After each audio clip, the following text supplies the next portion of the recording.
Howdy, folks. This is just a reminder that if you like this content, you can help me out by liking, commenting, and especially by subscribing. And be sure to hit the bell notification so you always get notified whenever I have a new video. Hope you enjoy this. Welcome back to Catholic Answers Live. I'm Cy Kellett, your host. Jimmy Akin is our guest, and it's an open forum, an internet open forum. We've got a whole bunch of questions here to ask Jimmy, and so you can just sit back, relax, and enjoy the conversation, enjoy the answers that Jimmy gives. Jimmy, of course, senior apologist here at Catholic Answers, the author of A Daily Defense, 365 Days Plus One to Becoming a Better Apologist, many other things as well, and the proprietor of Jimmy Akin's Mysterious World, sometimes one of the top 10 documentary podcasts on the planet. On the planet Earth. In the U.S. Oh, in the U.S. Podcasts. Oh, there are other countries? Each country has its own chart. Oh, okay. All right. Did you know what I just read, Jimmy? I don't know why that's made me think of one thing, made me think of the other, but they're creating time zones for the moon. Oh, yeah, I guess you're going to need some time zones for the moon. Yep. I'm very concerned that they're going to get it wrong and not do. I don't want the daylight savings. You know what I'm saying? Like we've ruined one planet. Can we just not do that for the moon? Well, since the days on the moon are 28 Earth days long, I don't think they're going to be doing daylight savings time on the moon. I know, just stay in bed an extra day. Why? Because we're changing the clocks. All right, let's go back to the questions. Matthias. Also, actually, here on Earth, daylight savings time is increasingly unpopular. Yeah, and there have been recent attempts to stabilize it one way or the other here in the United States, but so far they haven't borne legislative success. But there have been legislative attempts to do away with it. Well, it's we didn't have this problem until we had trains.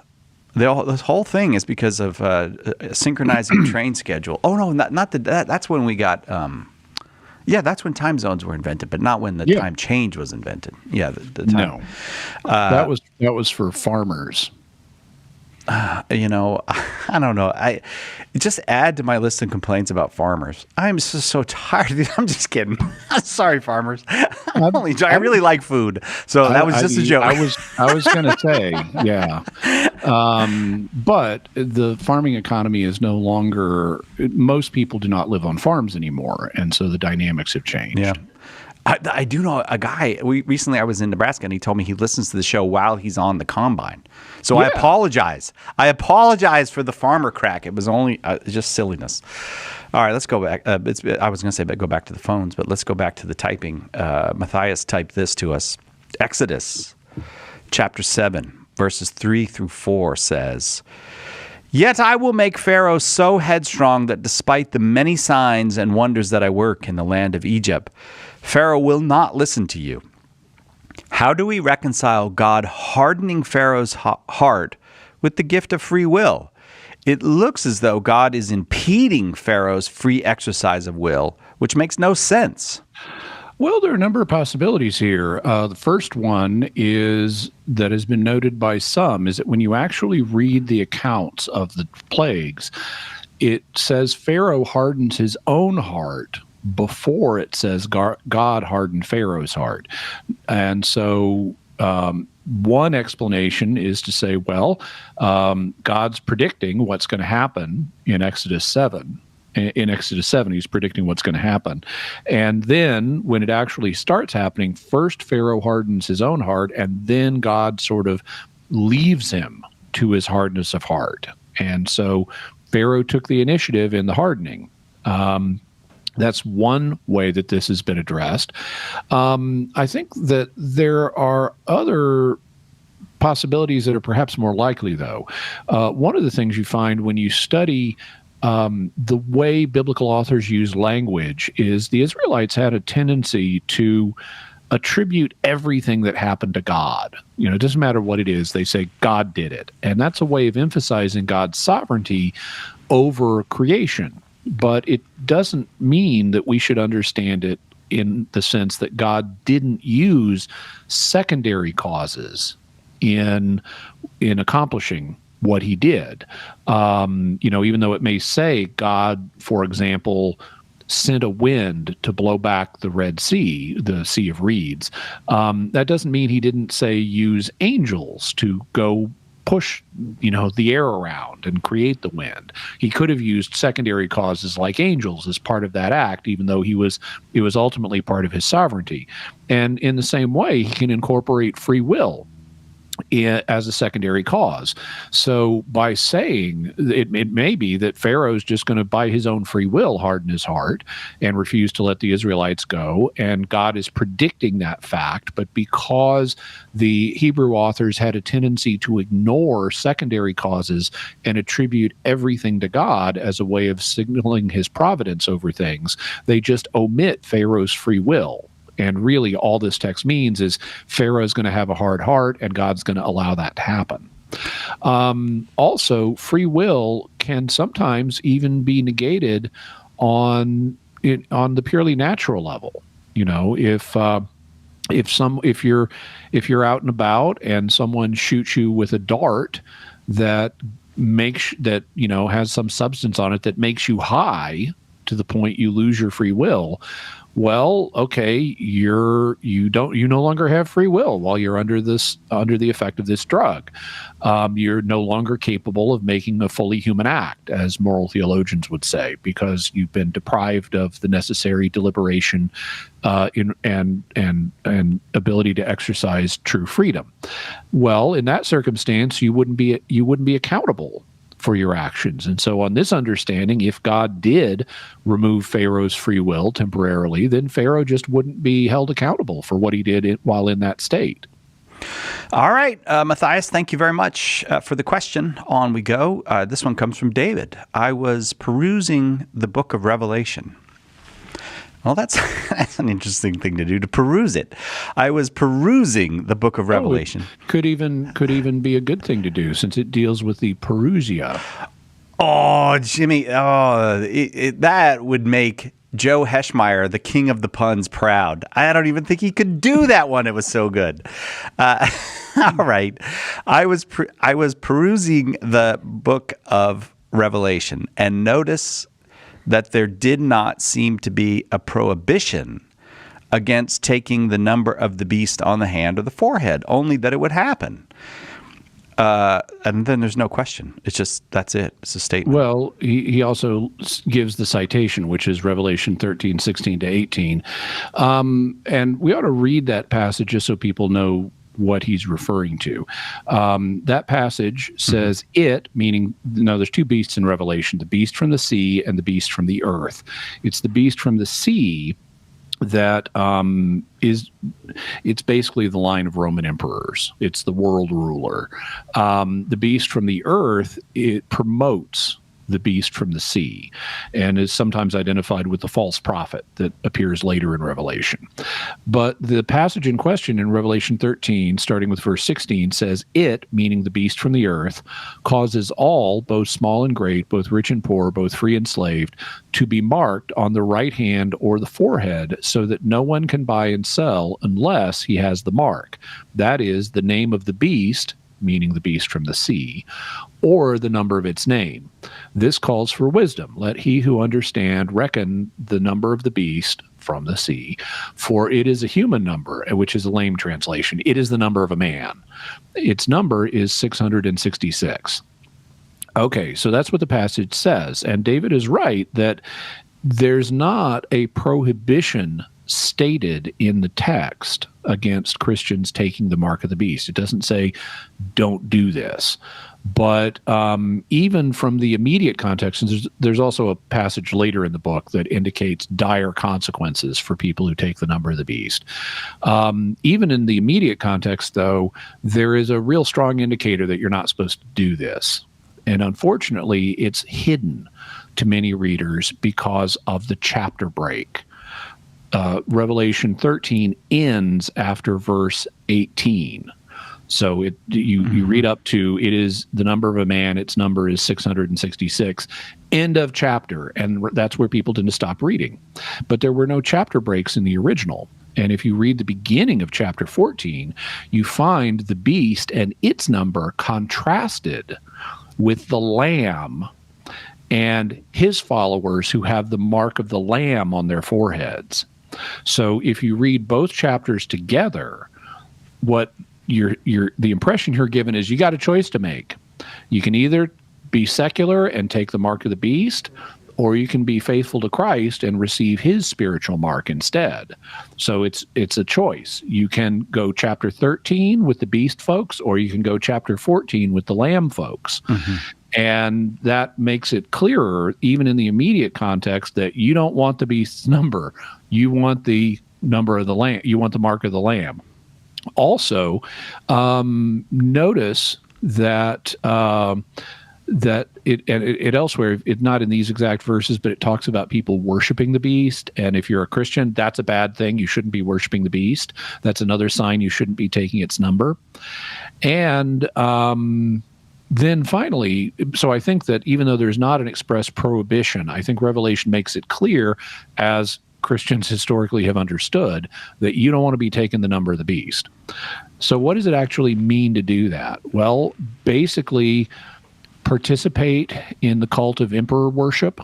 That's essentially, in its historical context, that's what this would have meant. That's the literal meaning of the text.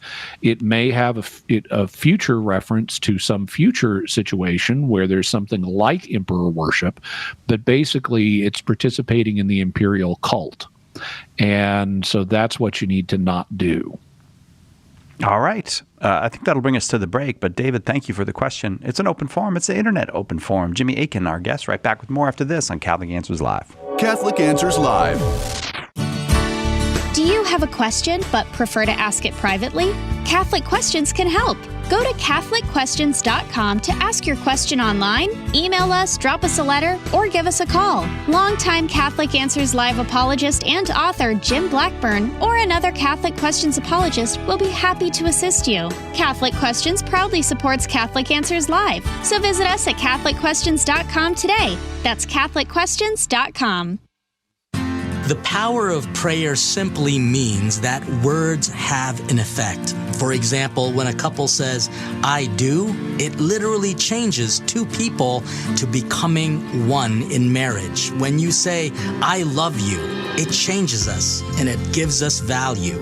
The power of prayer is in the words and in the sentiment, but it's also in the fact that God, who is omnipotent, all-powerful, answers our prayers.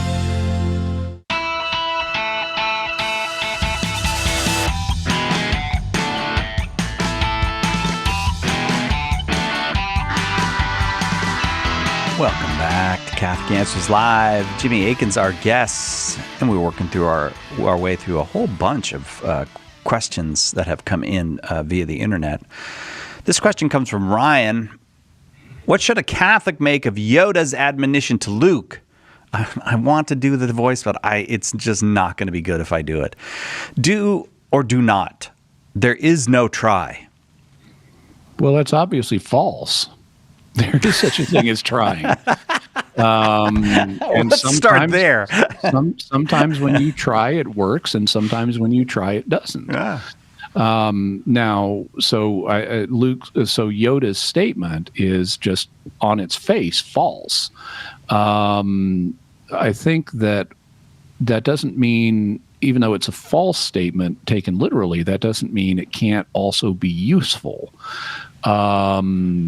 Because I would interpret it as not meant to be literally true, but as a confidence builder. It's like, if you try, then, and you really believe you can do this, like, lift the spaceship out of the swamp, then you'll succeed. But if you doubt yourself, you won't succeed. So there are two options. You either do it or you don't do it, but don't sabotage yourself by saying, like, "Oh, I'm going to try, but I don't really think I could do it." Instead, be confident. I'm going to do this and lift that thing out of the swamp. So as a confidence builder, I think it can be a useful thing to say, but it's obviously false on its face. Yeah. But we don't actually, non-literal speech is frequently false on its face, but that doesn't mean that it's not useful to express things in non-literal terms. I think that's what's going on here. It's like, look, dude, don't sabotage yourself by saying, I'll try. Yeah. Just do it. Yeah. It's clearly not literally true, because a Phantom Menace I mean, George Lucas was trying to make a good movie, I'm sure. What? He did, because it wasn't a good movie. What? Have you ever heard of A Phantom Menace? What? All right, on we go. Nancy Joe asks this: why do priests wear the little white thingy in their collar? What is the history of that and the significance? And the nuns have it. And why black for priests? So all of these things are just matters of custom, and they've varied over time, and they still vary from one place to another. The clerical collar, which is the white thingy, really only apparently goes back to the 1800s. In fact, based on checking that I did, it was invented in 1865, the last year of the Civil War, the American Civil War, by a Scottish Presbyterian minister, and it just took off from there. It spread out of Presbyterian churches into Anglican churches, into Catholic churches, and apparently this was extremely rapid because in the U.S., it apparently became mandatory for Catholic priests to wear it by 1884, which is just 19 years later. So I'm a little suspicious of this. How could it spread that rapidly? Mm-hmm. I think there may have been precedents for it, even if one specific form of it was invented by this Scottish Presbyterian guy in 1865. I think there were other forms of it that would have been around. There also were other things that priests would wear, like and ministers would wear, like when they would be preaching. They'd be wearing their robes, but they'd also have a kind of special collar that was it would come off from their necks, and you sometimes see old pictures of ministers or priests with these kind of two things hanging down from their collar while they're preaching. Oh yeah. And so those were another kind of collar that signified specifically this guy's preaching, and they were called preaching something or others. I forget their exact name. But the basic person of all religious garb, whether it's the clerical collar, by the way, sometimes they have a clerical collar that's not just a little white thing, but it goes actually visibly all the way around the neck. Believe it or not, that has been called in ecclesiastical circles a dog collar. All right. But when it's just the little one that you see peeking out of the front of their folded down collar, or when it's just a little white strip on the front, that's not called a dog collar. The one that goes all the way around is the dog collar. In any event, they serve a few functions. One function they serve is to identify the person's social role. It tells you this is a priest, or this is a nun, or something like that. So you know what you can expect of this person. You know what they do. You see a priest wearing a clerical collar and they're in a Catholic context, you could go to this person for confession. You see a nun wearing a habit, you could ask her for her prayers, things like that. So it signifies the person's social role and what they do in society. It also serves as a sign of their consecration, their sanctification. They're devoted to the service of God. And so it's a sign of that commitment that they've made. It also is a witness to faith in society. So the faith isn't completely invisible when you have visibly consecrated people who are wearing special clothes to say the faith is so important that I'm personally consecrated to it.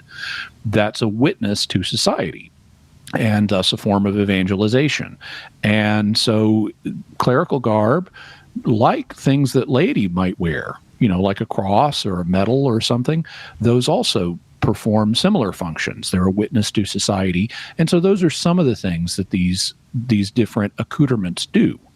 Nancy Joe, thank you very much. This one comes from Nathaniel. What is the evidence suggesting the exact or approximate time Jesus was resurrected? Okay, so to figure this out, we need to talk about two Latin terms. The terms are known as terminus a quo and terminus ad quem. You run across these terms all the time in discussions of chronology, which is the study of when things happened. So in Latin, terminus a quo means the end from which something could have happened. A means from in Latin. And so terminus a quo means it could have happened from this point onward.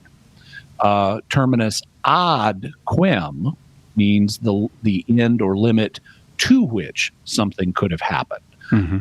Ad means to, and so terminus ad quem means it could have happened up to this point. And so if what you can do in a chronological study is if you can establish the terminus a quo, the earliest point something could have happened, and the terminus ad quem, the latest point something could have happened, then you can figure out the range of exactly when it happened. So what can we figure out about the terminus a quo and the terminus ad quem of when Jesus was resurrected? Well, we know he was resurrected by early Sunday morning because the women went to the tomb and found it empty. And all four of the Gospels describe the time of day when they went. Matthew says it was toward dawn. Mark says it was very early when the sun had risen. Luke says it was at early dawn, and John says early while it was still dark. So those are all approximating the same time of day, which would have been, say, 6 a.m. I actually checked on when does the sun rise at this time of year in Jerusalem, and it's about 6 a.m. Although they could have left, maybe at 5 a.m. and gotten there around 5 a.m. or something, but it's around this time of day. So that's, since the tomb was empty when they got there, that's the latest it could have happened. It had to happen sometime before that. So we've got a pretty good fix on the terminus ad quem, the latest possible time. The terminus a quo is harder, though. We're told that he rose on the third day, and we're told that he rose on the first day of the week. But the first day of the week can be reckoned differently according to different timekeeping systems. According to one common timekeeping system that we know was in use in first century Judea, the day began at sundown. And so on that reckoning, the terminus a quo, if he is raised on the first day of the week, would have actually begun at sundown on Saturday. And so it would be sometime between sundown Saturday and 6 a.m. Sunday morning. On the other hand, we also know that another system of reckoning was used in first century Judea, which was the Roman system that counted the day as starting at midnight. And we know, for example, John uses this way of counting hours. So on the midnight system of reckoning, which is what we use today, the first day of the week would have started at midnight on Sunday, in which case Jesus would have been raised in which case midnight would have been the earliest he could have been raised. And that would put his resurrection between midnight and 6 a.m. You could make cases for both of these. My guess is, if I had to guess, would be it's probably, regardless of whether you think the day started at sundown or not, I think Jesus was likely raised in the latter portion of the time he was in the tomb.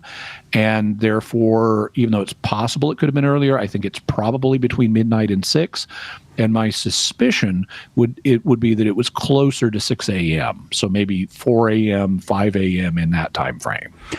Thank you, Nathaniel, for a great question. Appreciate that. It's open forum. All the questions coming from the internet open forum with Jimmy Akin on Catholic Answers Live. Jason wants to know this. What's your stance on tarot cards? Well, it depends entirely on what you're using them for. Originally, tarot cards were just a kind of playing card. That's what they were invented for. People played games with them, just like people play bridge and poker and blackjack and Go Fish and all kinds of card games. And originally, that's what tarot cards were. They were just playing cards. And so if you're using them to play a game, well, there's nothing wrong with that any more than there's something wrong with playing Go Fish. If you're using them for more than a game, well, then there are some potential problems. One of the big problems would be superstition, because a lot of people have the idea that the cards themselves have some kind of quality that allows you to, for example, tell the future or analyze someone's personality or something like that. And just by the act of shuffling them and dealing them out a certain way, it's gonna give you a message that you could use to do these things. Well, the truth is, no, there's not some magical force in the universe that's causing that to happen. And so, if you're being superstitious about the cards, then that's bad. But there's a little more to say, and we'll discuss it on the other side of the break. All right, Matthew, thank you for the question. Jimmy Akin is our guest. It's an internet open forum today on Catholic Answers Live. We'll get the answer. We'll get the conclusion to the answer on tarot cards and lots more questions for Jimmy right after this on Catholic Answers Live.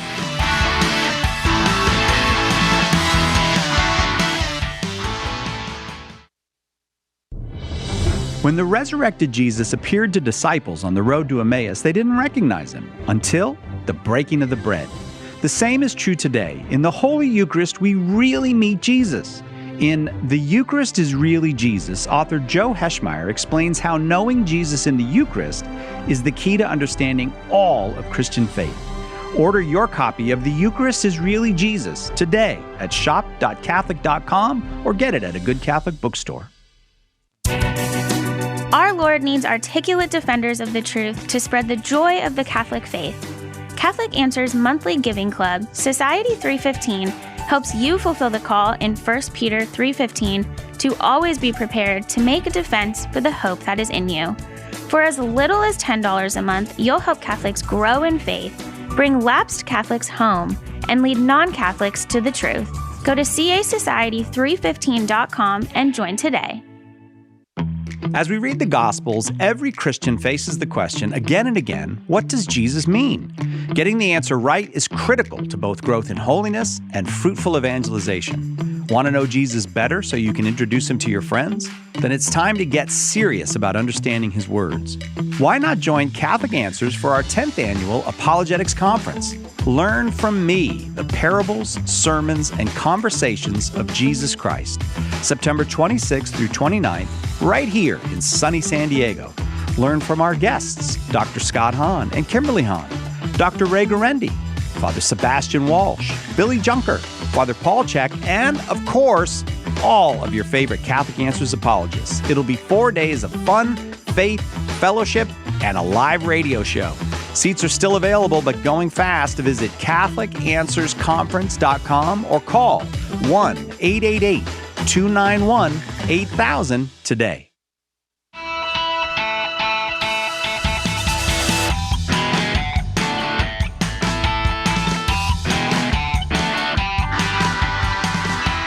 Welcome back. Catholic Answers Live. Jimmy Akin, our guest, Internet Open Forum, and we're in the midst of Jimmy answering Jason's question, what's your stance on tarot cards? Yeah, so I was cautioning against being superstitious about the cards because there isn't any, magical force in the universe that's going to cause them to be dealt a certain way that will communicate a meaningful message to a person who's reading them. And so that would just be superstitious. On the other hand, that doesn't mean that nothing paranormal ever happens with them. It's possible if, psychic abilities are real, that someone might use their psychic abilities while they're looking at tarot cards and, say, discern someone's personality or something. But in that case, it wouldn't be the cards that would be responsible for what you're picking up. It would be your own abilities. Then you could go further and invoke spirits and ask them to manipulate the cards for you. And that's really dangerous. Do not be invoking spirits. You don't know what spirits are going to respond. And so I strongly advise against asking unknown spirits to do things for you. Finally, I know there are some in a Christian context who have used the cards for purposes of meditating about mysteries of the faith.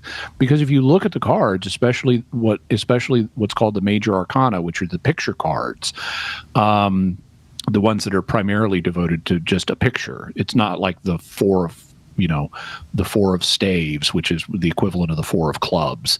But if you look at the major picture cards, there's like 22 of those, and they have a lot of Christian imagery on them. I mean, for example, if you look at the Lovers, a standard tarot deck will show Adam and Eve with the angel Raphael behind them in the Garden of Eden. And so, this is a mystery of the faith, and you can meditate on that. And I don't know exactly how these people go about meditating, like, do they shuffle the cards and lay them out some way and then meditate on the mysteries? But if all you're doing is meditating on the mysteries of the faith and saying, what can I learn about God from this? And you have an orthodox understanding of the faith, then there's nothing wrong with that, as long as you're not being superstitious about the cards. So it depends entirely on what you're doing with them. Some practices are problematic and superstitious. Others, like just playing the tarot card equivalent of Go Fish as a card game for fun, not a problem. Jason, thanks. All right, this next question requires a little bit of reading on my part. Horrors! I know. We'll see how this goes. Matthew asked this: is a Catholic forced to reject premise 5 of this argument by taking the non-literal reading, or do you see another way out? 1, God cannot command something intrinsically evil.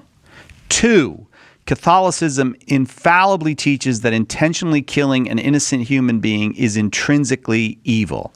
Evangelium Vitae. Evangelium Vitae 58. Yeah. 3, children are innocent human beings. 4, therefore, it is impossible for God to command the intentional killing of children. 5, but God commanded the intentional killing of children in 1 Samuel chapter 15, verses 2 and 3. Premise 6, therefore, Catholicism is false. Okay, so first I should clarify, there's actually not all of these. This is a 6-line argument, and not all of the lines are premises. Lines 4 and 6 are both conclusions. The premise that are drawn from the premises. The premises are lines 1, 2, 3, and 5. So what Matthew is asking is the only way out of this to reject premise 5? Well, in any argument, hypothetically, you can reject any of the premises, and it'll result in the conclusion not following. But in terms of which premises do I think are the most promising ones to reject here? I mean, I could quibble and say this isn't framed in a formally valid way, but I could rephrase it in a formally valid way. So I don't think it's a bad argument. It's just not phrased in a technically formal way, but that could be fixed. So of the premises 1, 2, 3, and 5, which do I think are the most promising to reject? Well, I think premises 1 and 3 are quite secure. Premise 1 was God cannot command anything intrinsically evil. Yeah, I think that's right. Judging intrinsic evil by his own divine nature. So under what you could call divine natural law, where we're judging things by God's nature, he couldn't command anything that was intrinsically wrong for him to command. Premise 3, children are innocent human beings. Okay, at least below a certain age, yes, they are. They don't have the capacity to perform actions that would merit death. You could quibble about this one and say, well, what if a child were, wielding a gun recklessly and was killing people, even though they're not morally responsible? They're an aggressor that's killing other people. And yeah, in that case, you could use lethal force to stop an aggressor, even if the person is not responsible for their actions. You can stop them from killing other people as a kind of proxy self-defense. But that's not what children are doing in 1 Samuel 15. So I'm going to grant that, yeah, these kids are all innocents. They're not aggressors, and so they don't fit under that scenario. That leaves us with two premises, premise 2 and premise 5, both of which I think are more promising candidates to challenge. Premise 2 is Catholicism infallibly teaches that intentionally killing an innocent human being is intrinsically evil. And he cites John Paul II's encyclical Evangelium Vitae, where John Paul II taught that the direct, intentional killing of an innocent person is always wrong.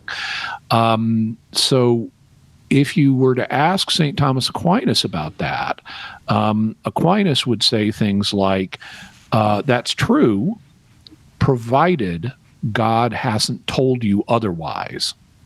That on Aquinas' view, we cannot ourselves make the choice to take life.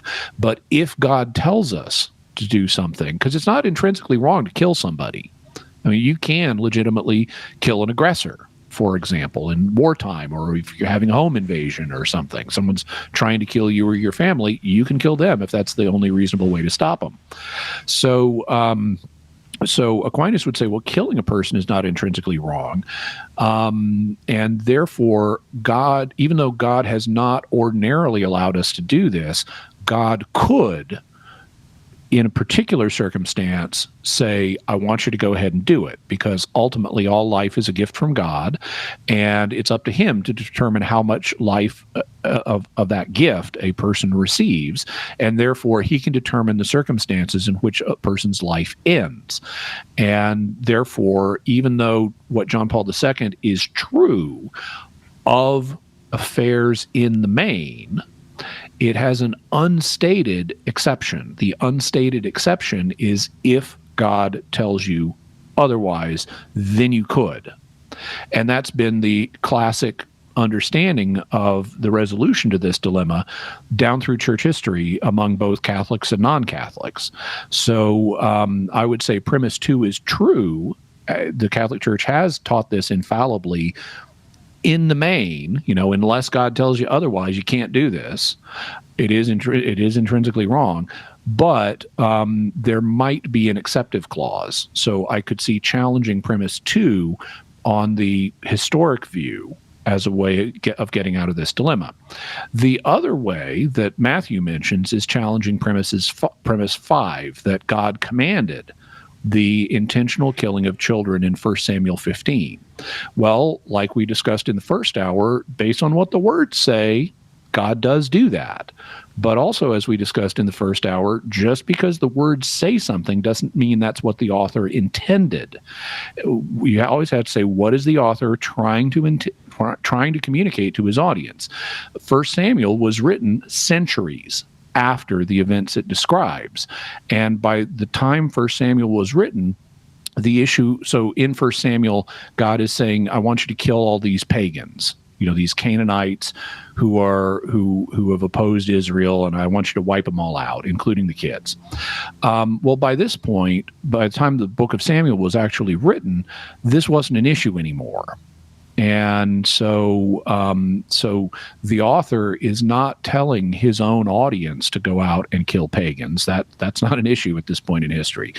Instead, it's plausible to say what the author's trying to do for his own audience is telling them have nothing to do with paganism. Just make a clean break with it. Don't have anything to do with paganism. And that gets represented in literary form as wipe out all pagans, even though he wasn't expecting his audience to actually do that.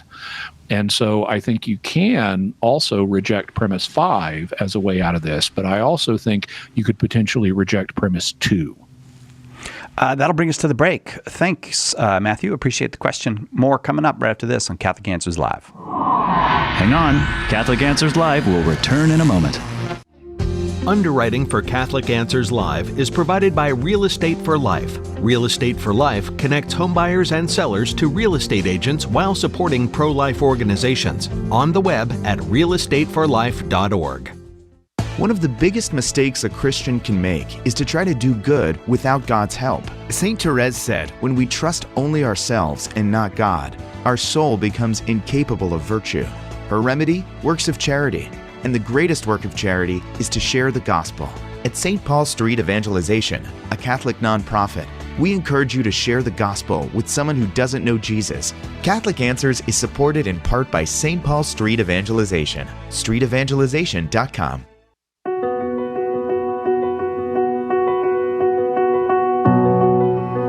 Catechism in a Year with me, Father Mike Schmitz, is now available right here on Catholic Radio. Encounter God's plan of sheer goodness for us, revealed in Scripture and passed down through the tradition of the Catholic faith, as we journey together toward our heavenly home. Bible in a Year and Catechism in a Year with Father Mike Schmitz, tonight at 10 p.m. Eastern, 7 p.m. Pacific on EWTN Radio.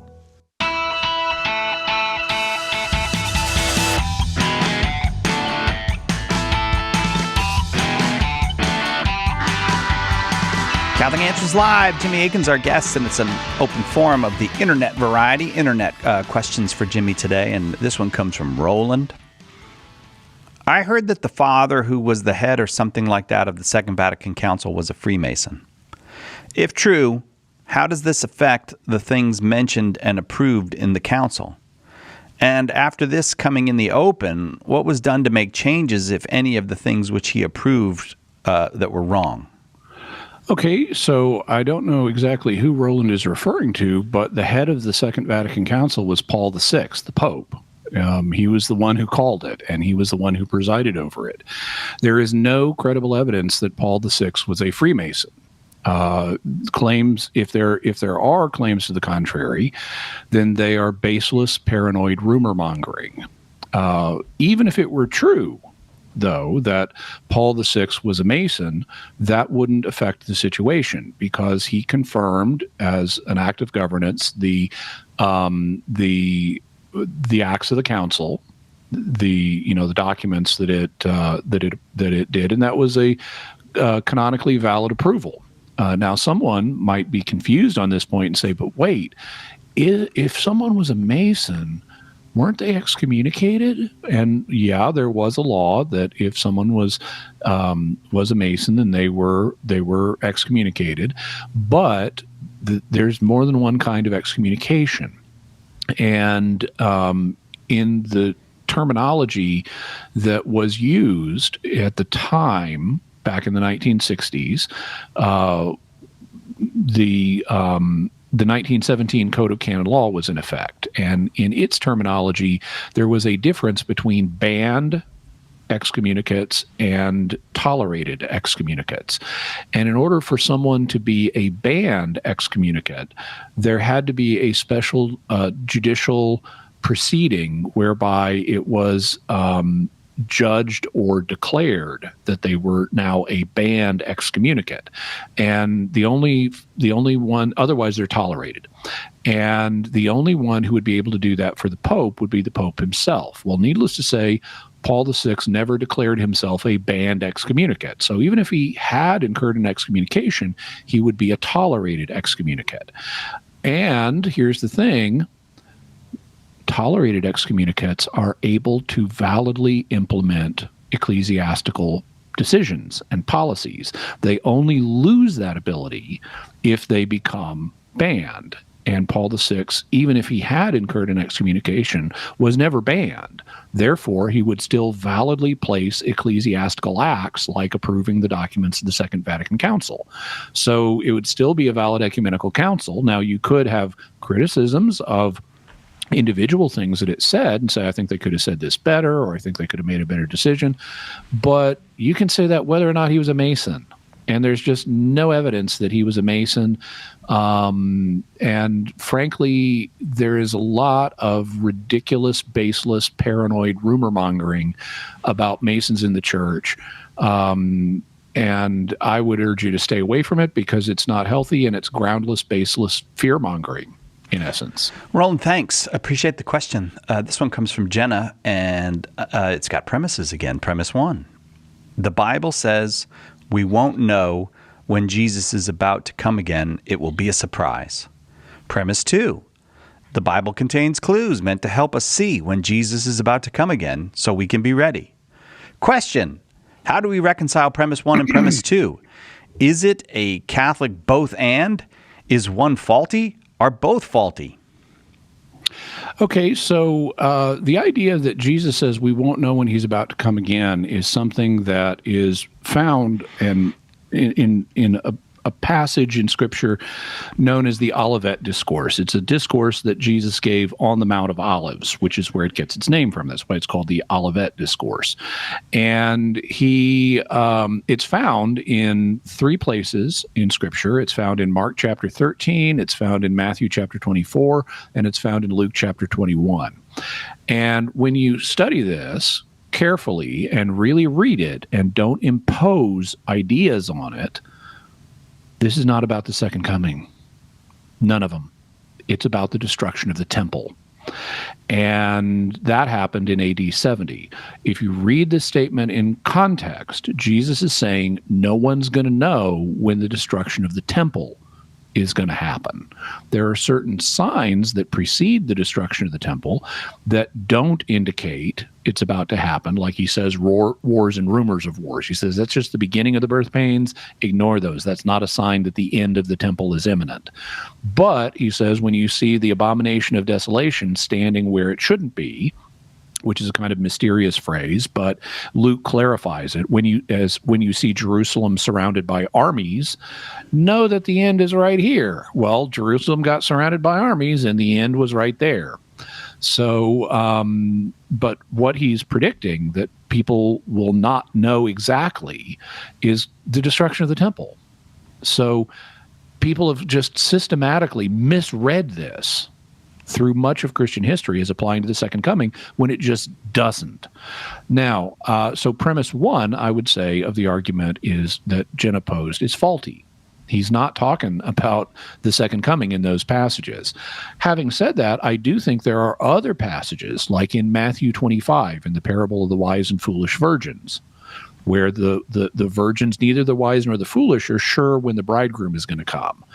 And then he shows up and surprises them. In that and other passages, I think the second coming is in focus. And so I think even though premise 1 is often supported by appealing to the wrong Bible passages, I think there are some Bible passages that can be used to support it. And I think the ultimate solution to how to harmonize we're not going to know, but there are some signs, is to just accept both of those, just like I did in noting his prediction about the temple. No one knew exactly when the temple was going to be destroyed, but you could kind of get an idea by looking at certain signs and not others. And I think the same thing is true of the second coming. I think it's very unlikely that anyone's going to be able to correctly predict the exact time in advance, but we can see certain signs, notably the final persecution of the church and the conversion of the Jewish people to Christ, that will give us a sense that it's coming close. Jenna, thank you very much for the questions, for the premises and question. And this one comes from Timothy, Jimmy. Timothy says, will we continue the process of learning in heaven? Well, yeah, I assume so. The church teaches that all created beings, including souls in heaven, are subject to time. So we will continue to experience time, and we will therefore continue to have conscious experiences, unless we forget all of those experiences as soon as we have them, which I don't see any reason for supposing. We'll continue to remember them. And if we continue to remember new conscious experiences that we have, then we're learning. And so I assume we will continue to learn throughout the everlasting future we have ahead of us. And frankly, I look forward to it. There should be a bunch of mysteries that I'd love to have cleared up, and I anxiously look forward to having them cleared up and learning new things in the next life. Timothy, thank you for the question. On we go. Matthew asks this. I've heard Catholic apologists say that the stone that sealed Jesus' tomb was actually thrown across the area. In Scripture, I only found that it was rolled to the side. I wanted to see if a church father had relayed this version of the stone being thrown or where it came from. Well, I haven't done a survey of the church fathers with an eye towards this question, but I don't know who says anything like this. You say Catholic apologists, which would imply more than one.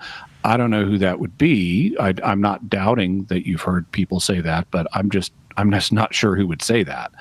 And I don't know what basis they would propose for it, because when you look in the Greek, the words do not mean thrown across. In fact, it doesn't really make sense. How would you throw, if you've got a stone big enough to cover an entrance that a human can go through, how could anybody throw it? That doesn't make sense unless you're Superman. But if you look at the Greek, the verbs indicate rolling. At the end of Mark 15, this is Mark 15:46, if you want to look it up, it talks about Joseph moving the stone in front of the opening to the tomb, and it uses the verb prosculio, which means to roll up to. Pro means, toward, and so you're rolling the stone towards the opening of the tomb to close it. Then, beginning of the next chapter, Mark 16, the women come to the tomb, and they're saying, who's going to move the stone for us? And so in Mark 16:3, in Greek, what they ask is using who's going to move the stone. They use the verb apakulio. Apa means from. So apakulio means to roll the stone away from the opening. And if you look in a standard Greek dictionary, like, the most popular one is Bauer, Arndt, Gingrich, and Danker. It's kind of the standard reference work. It translates prosculio as roll up to and apakulio as roll away from. It does not translate either one of them as throwing in one direction or another. It's rolling. And so if someone claimed to me, or if I heard someone claiming that it says thrown across this area, I would want to know what their basis for that is linguistically, and I would be skeptical of it having a solid foundation. All right, Matthew, thank you. Let's see how many more we can get in before we have to go. Hugh asked this, Jimmy. Do we know that St. Joseph sinned? Are there good reasons to believe that he was sinless? Well, the church has not taught this. I have seen some pious speculation, not so much about St. Joseph, but about John the Baptist. But I can imagine the same kind of speculation being about St. Joseph, that he was actually sinless, not in the way Mary was, in the sense of being sinless from the moment of his conception, not having original sin, but in the sense of never actually committing a personal sin. And so, like I said, definitely not church teaching, but maybe pious speculation. Having said that, I don't think it's particularly well-grounded speculation. I think it's grounded in pious sentiment rather than any actual evidence that we have. We do have evidence that Joseph was a special man and that he was a holy man. Matthew even tells us he was a just man, which would imply holiness. But the Bible's got a lot of special and holy men who aren't all sinless. And so you need something more than just a depiction of Joseph as a special individual or as a holy individual to establish that he was a completely sinless individual. And I am unaware of anything that I would consider good evidence of that. All righty. On we go. Let's go to Joseph's question. How would you respond to this statement I heard from a radical priest over 30 years ago after he got in trouble for messing with the liturgy? If Jesus celebrated the Last Supper now, he'd be called on the carpet in front of the bishop for celebrating an illicit liturgy. Well, I'd respond by saying 3 words. You're not Jesus. It is true that Jesus deviated from the standard Passover meal. He was instituting a new sacrament. He instituted the Lord's Supper. But this priest should not be instituting a new sacrament in how he celebrates the Mass. And fundamentally, he's not Jesus and does not have the authority of Jesus. So as they sometimes say online, referring to the text and the rubrics of the Roman Missal, if you're not Jesus, then say the black, do the red. The "you're not Jesus" it covers a lot of territory for us. If we would just keep that in mind, I think a lot would stay in perspective for us. Yeah. Jimmy, thanks. Thanks for 2 very fine hours. Appreciate it. My pleasure. Check out Jimmy Akin's Mysterious World at mysterious.fm, or just put in your machine Jimmy Akin's Mysterious World, a new mystery dropping each Friday morning. You can check out more than 300 mysteries now available. That will do it for us. Thank you very much for taking the time with us. We appreciate that you do take the time, and we'll see you next time, God willing, right here on Catholic Answers Live. And before we go, just one more reminder that if you like what you've watched, you can help me out by liking, commenting, and especially by subscribing. I'm trying to grow my channel, and I'd really appreciate your help. Thank you, and God bless you.